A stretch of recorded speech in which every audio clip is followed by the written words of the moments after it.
ஆளுநருடைய நேற்றைய நடவடிக்கையை குறித்து திராவிட முன்னேற்றக் கழகம் தமிழ்நாடு பூராவும் இந்த ஆர்ப்பாட்ட கண்டன குரலை எழுப்பியிருக்கிறது. இதை பார்த்த பிறகாவது ஒன்றிய அரசு அவரை திருப்பி பெற வேண்டும். உள்ளபடியே கவர்னருக்கு சொரணை இருந்தால் அவரே ராஜினாமா செய்துவிட்டு போவது அவருக்கு நல்லது. தப்பு செய்தவங்க யாராவது ஒத்துக்கிட்டு இருக்காங்களா? திருநவன் யாராவது நான் திருடிட்டு தான் ஒத்துக்கிறானா? கேஸ் நடத்தி தண்டனை கொடுக்கறது தான். அதுபோல இவர் நல்ல செய்தது தவறா இல்லையா என்பதை மக்கள் மன்றம் தான் தீர்ப்பு சொல்றோம். இவர் அதாவது நான் சொன்னதை போல இவர் செய்ய நாங்க உறுதியா வளர்ந்துகிட்டே இருப்போம். எங்களுக்கு இவரால் எந்த விதமான எங்களை அழிச்சிட முடியாது. யாரோ முயற்சி பண்ணாங்க, முடியல.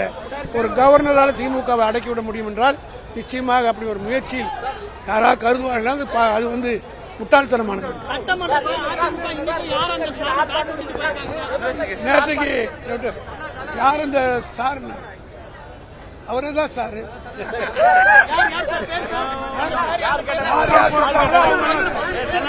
யார் சொல்றாங்களோ அவங்க அந்த சார். செய்திகளை உடனுக்குடனும் துல்லியமாகவும் தெரிந்து கொள்ள சப்ஸ்கிரைப் பண்ணுங்க.